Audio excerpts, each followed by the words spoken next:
Your Grace, the charts say we near Tusley. Angren renders charts helpless to show the way, I fear. Soon we shall halt to sight our exact position. We will know then if our path is true. As you wish, Your Grace.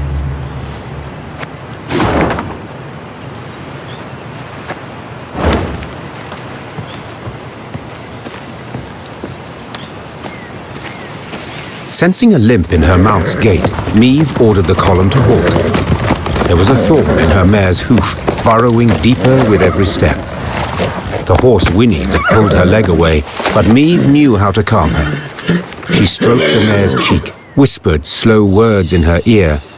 She then extracted the thorn without difficulty. I'm sorry to interrupt, said the druid from behind Meve's back. Yet this is where our paths diverge.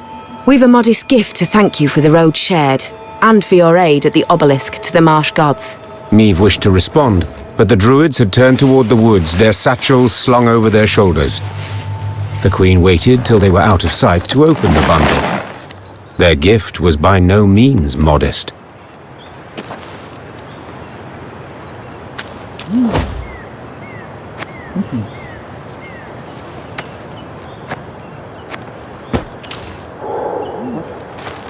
The trees no longer wish us here.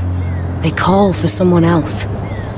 This land is sick, defiled by a parasite that grows hungrier each day. Corruption flows from Isgith. It's there an evil lurks.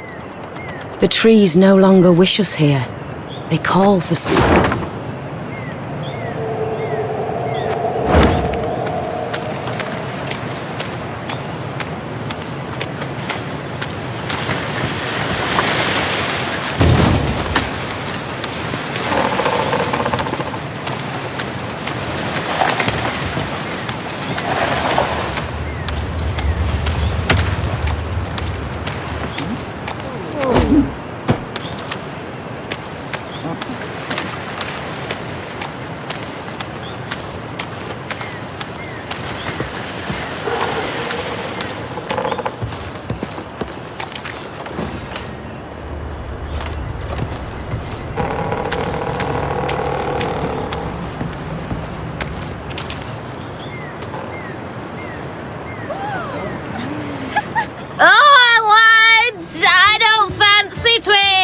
But you're ever good for folks, and I'm myself in tits!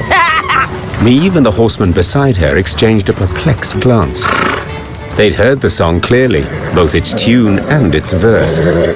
Whoever had hollowed it had to be close, and given their diction, rather well oiled. Moments later, a hamlet appeared to the Lyrians' tired eyes. A great bonfire blazed at its center. Around it danced peasants, barefoot, giggling, hooting, joyful and carefree. One by one, they noticed the Queen. Soon, all were silent, huddled together, children peering from behind their backs. Fear not, said Meve. We mean you no harm. What do you celebrate? A lad's grooming? Nuptials? Nay, my lady. Hell yes. The gods have been kind. Filled us nets and snares with game. Come time we thank them. Yes. You've things to be thankful for. We do, my lady. And we's poor folk. So a queen. Well, you must as well. Your Majesty, stay tonight, feast with us. There'll be music and plenty of rum by the fire. Why not? Began Meve, daintily dismounting. We all deserve some respite, I suppose. The Lyrians needed no convincing. With astonishing haste, they removed mail and helmets, then eagerly joined in the feting and dance. Amidst the trilling of flutes, fifes, and fiddles, all those gathered revelled until dawn. They could rest at last, forget about Nilfgaard and the many beasts that prowled among the reeds. They'd long remember that night. The carefree laughter, peasant maids whirling in dance. The ale cold as a mountain spring, and the bread they crisped over the fire. One exchange in particular etched itself into the Queen's mind, an exchange she overheard. Not a little? Not even a teeny tiny bit? I'll say it again. It's not your concern. Of course it's not. Wouldn't be so damn curious if it were. So be it. Keep your silence. But those eyes like the summer sky, that hair like waves of grain. I see the way you gape. What do you two speak of? Your Majesty. Couldn't have answered that better myself. Who does Reynard gape at? The new ballista, what else? Ah, what a piece of work. Pure art, I say. Can't tear your eyes away for an instant. Ah, the ballista, you say? Precisely. And what sets this machine apart from the rest? The smoothness of its wood? Its graceful curves and dainty angles? Majesty, if we may, I prefer not. I understand, Reynard. I know men often discuss the qualities of ballistae. Consider me gone. Meave turned and walked back to the fire, sat down on an old stump, Ha! That was close. Shh! and the faintest of smiles crossed her lips. Meave expected the villagers to request recompense for their welcome. Yet the peasants made not the slightest mention of coin, and the queen was much moved by their kindness. Once again, those with the least had proved the most willing to share. The Lyrians did not assemble come the morn. The force marched off in the afternoon, unshaven, unbathed, dishevelled. Not normally one to overlook contempt for discipline, that day Meave understood even soldiers needed to let their guard down, at times.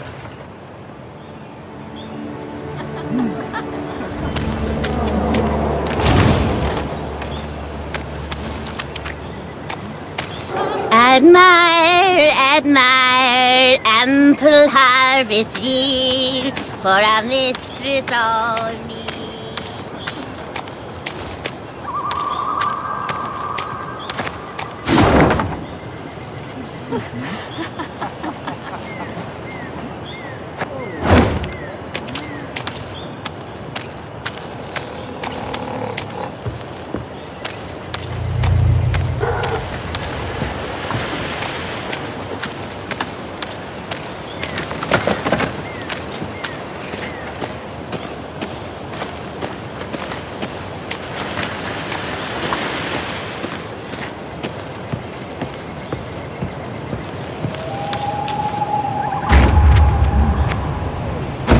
In Angren swamps, one can easily lose one's way. Thick fog fills the air, paths end without warning, dense thickets obscure the distance. The sole way to determine one's position is to climb a tree and peer out over the canopy. This duty fell to Meave's scouts, while the force halted below. During one such delay, Meave caught the words she'd longed to hear. Majesty! Tuzla Castle! Its tower! I see it! To her soldiers' astonishment, Meave cast off her gauntlets and started up the nearest trunk. She longed to see the castle for herself, for then she would know sweet vengeance was at hand. The climb proved tricky, as the trunk was slippery and the branches, run through with rot, were frail. Yet Meave showed herself to be skillful and spry. As a child, she had loved to scale trees, much to her governess' dismay. Meave looked out to see a mighty stone tower outlined against the horizon. Legend holds Tuzla Castle was to have had 3 such bastions. Yet King Ragbard, the fort's benefactor, had forsaken the effort when yet another stone transport simply sank into Angren's boggy roads. It was a moment of respite for Meave, a moment of quiet joy. She breathed and tasted air free of the bog stench. She took in silence undisturbed by the hum of mosquito swarms. And she relished her prospects. The coming battle against Caldwell. I've long awaited this, Said the Queen. but 'tis not reason enough to rush. Revenge is best served cold, after all. The Queen postponed the assault. For a spell.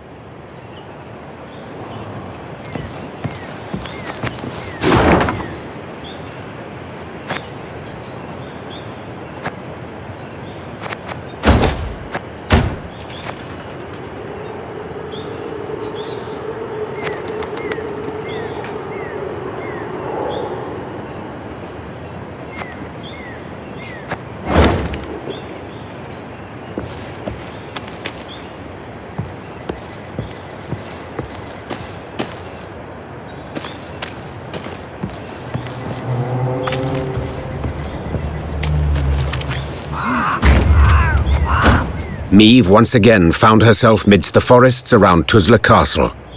Her men stood poised, watching her in anticipation. The soldiers stood exhausted and filthy, many with raspy coughs, all sick of the meager gruel. But with the command to advance, a new strength sparked within them. Their step was lively, a fire burned in their eyes, each hoping to spill Caldwell's entrails, then dash them upon the fort walls. Yet as they drew near the stronghold, perched atop a stone isle, their verve dwindled, enthusiasm waned. They had taken fortresses with thicker walls, taller towers, and manned by more men. Yet they'd never seen nor laid siege to a fort standing on land so ill-suited. To rush the bulwarks through waist-deep mud. Was this even possible? Prove I was no fool to keep you at my side, said Maeve, turning to Gascon and Reynard. A slaughter I must avoid. How will I do it? Your Grace, began Reynard. set our machines to sling boulders. At the west wall, it's weakest. 'Tis our best chance at a breach. Our men'll need cover, added Gascon. Reeds we must harvest and burn. Smoke will cloak us, conceal us from the castle's defenders. Good, agreed the Queen. Now get to work. Amidst billowing blue smoke, Lyrian footmen rushed through the breach wrought by Reynard's catapults. Though she had yet to forgive her companions, Maeve had to admit they'd given her sound advice.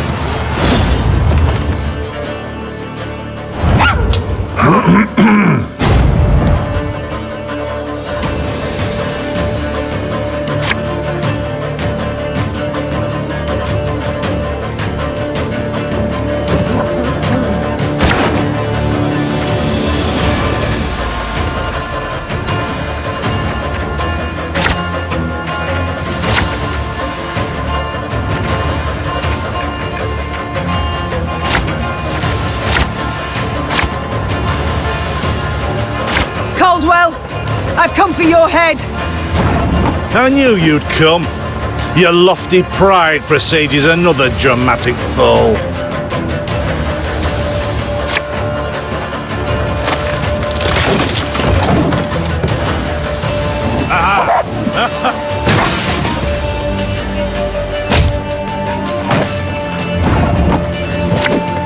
I live to serve you. Wait, you're serious? We'll catch 'em all!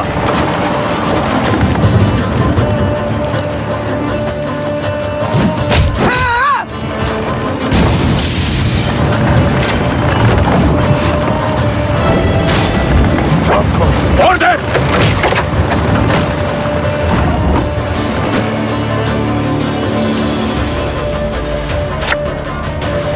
I bit the white of an eye from half a league away.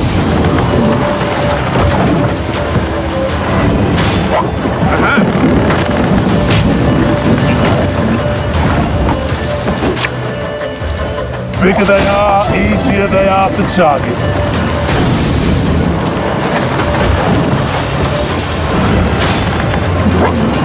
Life is mine now.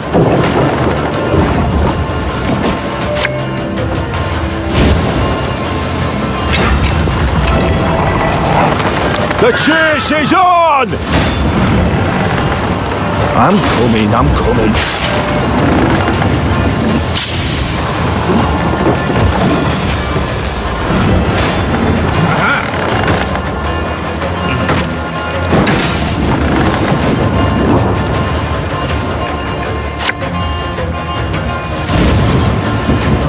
God save the Queen!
Wise choice.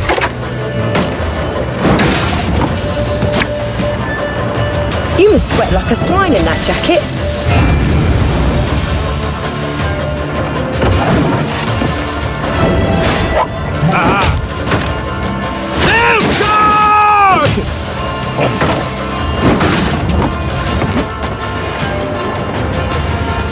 We must trust each other. We must exploit the breach in their fortifications, Your Grace.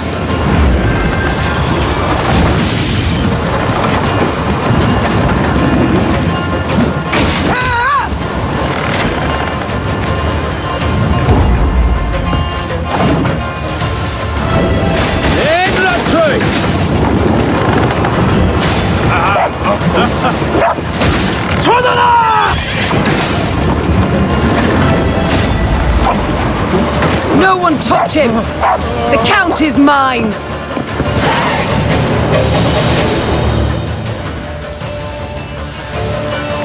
Many of Meave's victories have been immortalized in poetry and song, but not the fall of Tuzla.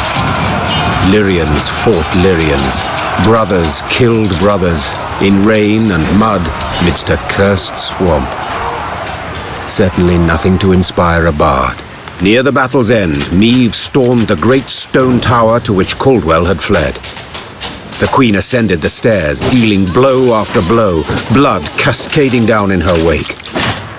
She reached the top floor to find the Count waiting, with no intention to defend himself. If it's mercy you expect, you'll be sorely disappointed. Mercy? I know you all too well for that, Meave. Ever vindictive and cruel. All this from a paragon of knightly virtues. You stabbed me in the back, Caldwell, and used Willem to do so. My son! Who agreed without a moment's hesitation. Forsaken by your own soul, your flesh and blood. What's that say about you? Oh, you tread on thin ice. Choose your next words carefully. Spare me your threats. You'll kill me all the same. Death can come in many ways, Count.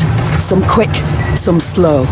My, how you strut and vaunt. Terribly sure of yourself. Perhaps too sure. Your castle is mine. I've crushed your force. I dare say no, I'm not. Precisely my point. Don't you see? The Empire's not one army, it's dozens, hundreds. It's what I strove to knock into that thick dome of yours. Alas, you're too much a dullard. Soon as I'd learned you'd crossed into Angren, I sent for reinforcements. They'll be here soon. 3 regiments, armed to the teeth.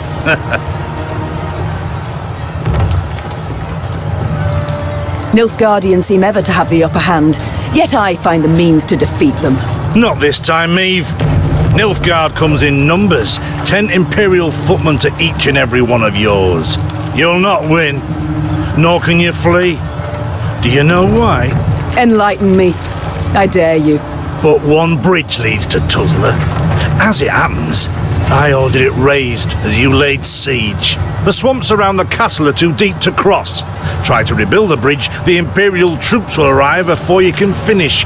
Your men they'll slay as you watch, and then they'll wring your neck. I wouldn't be so pleased were I you. You won't live to see this outcome. I know that, but I take heart in the truth. Though the castle you've seized and will likely kill me, I've won. Outsmarted you, Meave. Twice now. And you know what? 'Twasn't even that hard. With those words, with his arrogance and contempt, Caldwell had gone too far. The Queen gripped his shoulders, pushed. Caldwell stumbled backwards, then tripped out the window. A blood-chilling shriek filled the courtyard, then broke off abruptly. Now fool me thrice. Try. Meave slapped the dust from her hands. The traitor had met a deserving end at last. Yet this was no time to revel in the Count's demise. If Caldwell had spoken the truth, the Queen and her army were in grave danger. Meave's scouts quickly confirmed the traitor's claim. The bridge was indeed in flames, and Nilfgaardian regiments were advancing from the south. Now to confirm if there was truly no other route by which they could flee. The Queen ordered her men to ask the local peasants. One of their number, a stable hand who'd lived near Tuzla all his life, claimed a secret path led out the back of the stronghold. King Ragbard himself ordered it built. Had him drop great stones into its swamp, one after another, like beads on a string. Bitter water covers them, so you can't see nowt at start. Can make 'em out if you go proper slow, though. What is it? The stones, they lead to Isgith. And there, my lady, lurks an evil worse nor any black-clad army. What? A beast of some sort? Some say beast, others god. Gurnikora, they call her. And you'll yet see, my lady. Isgith shines red with your blood. A silly tale to frighten children, Meave thought at first. Then paused. For something about the man's voice made his every word believable. None too encouraging, yet preferable to certain death. Tell me, from Isgith, will we reach the banks of the Yaruga, near Red Lobendon perchance? Aye, your majesty. You need but head north. And pray all along the way. Soon, Meave stood where the stable hand had said she should, at the edge of a vast marsh. Carefully, she dipped a foot into the broth and probed for solid ground. Sure enough, she found stone. One cautious step, then another. Meave slowly strode off towards Isgith.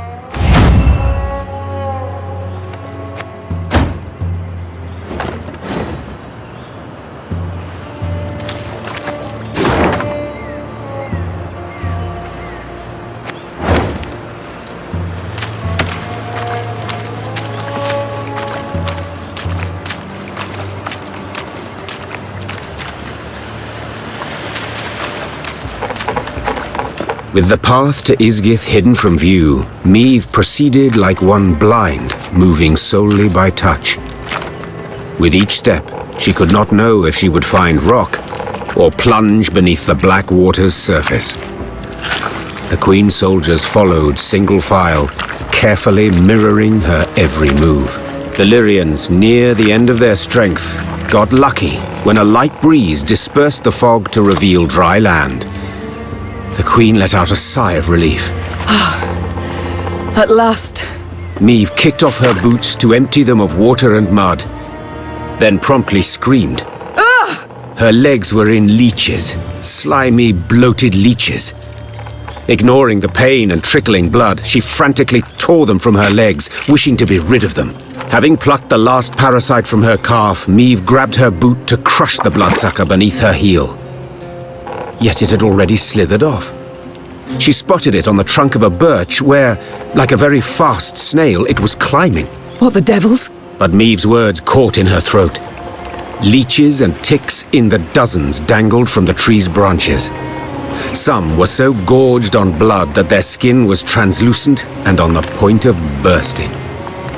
Meave had some difficulty muting the urge to retch. The Queen stepped back, finding it hard to believe what hung before her eyes, confused as to what it all meant.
The Lyrians marched in silence, too tired to keep in step with the drums.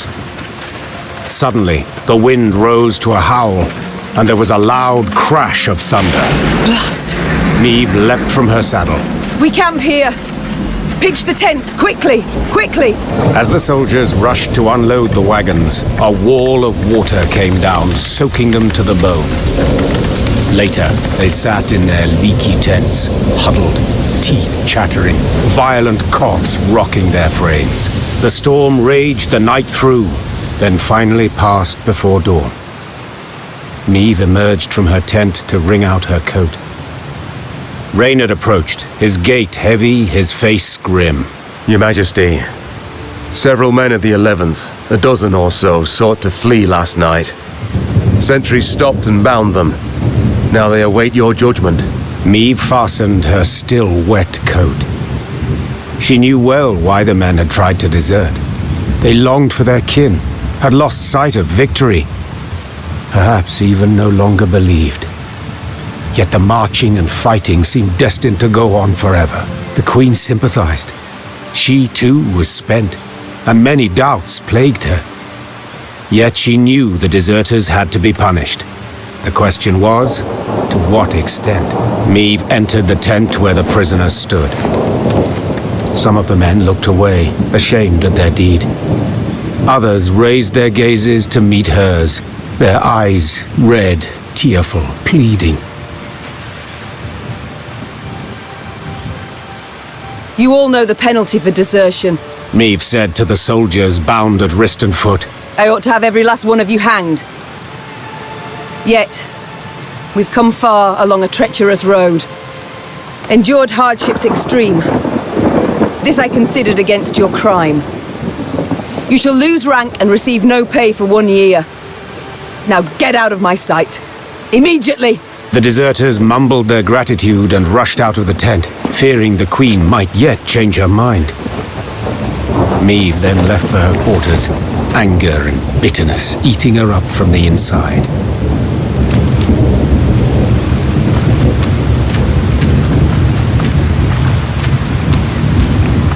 Gods, have we passed the very threshold into hell? Close ranks! None is to step off the path without clear orders to do so.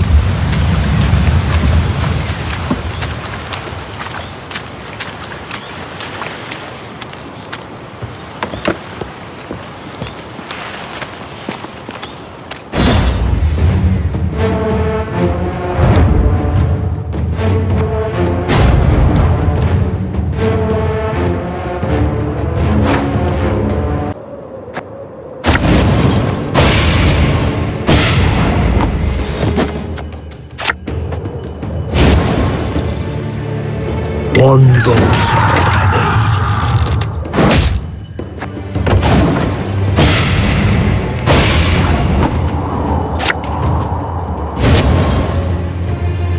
need. Our ballista, your command. Armor won't save them.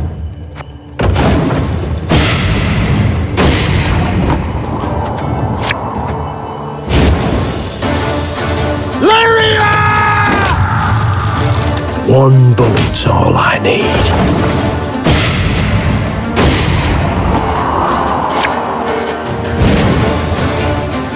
Give me a time. Our ballista, your command.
use this.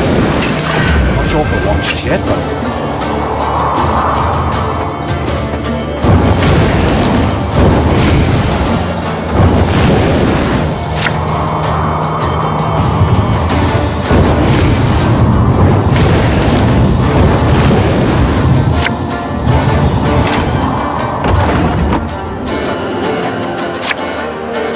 Got any victuals? Hungry like a wolf, I am.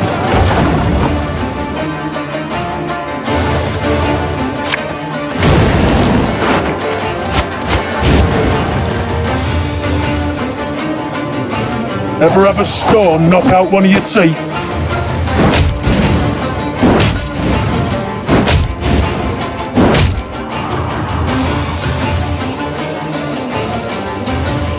If the ring won't come off, I'll just take the whole finger.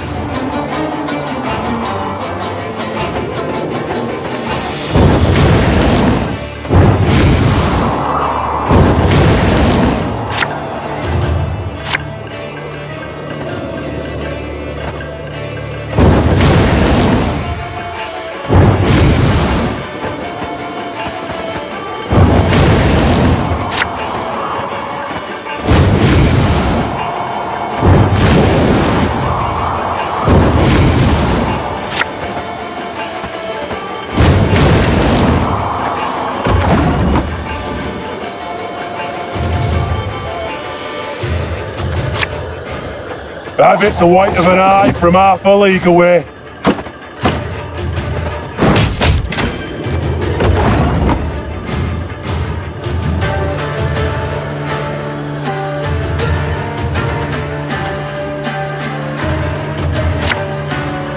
You can try to win them all, but you won't. Can't take it anymore.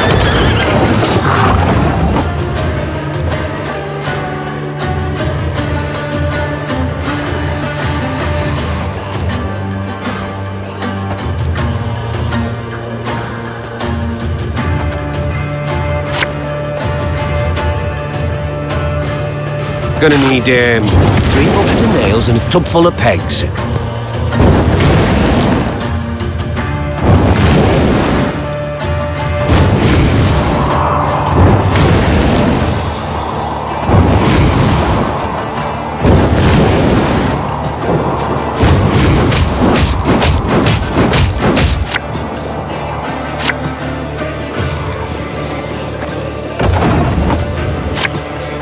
Got any victuals?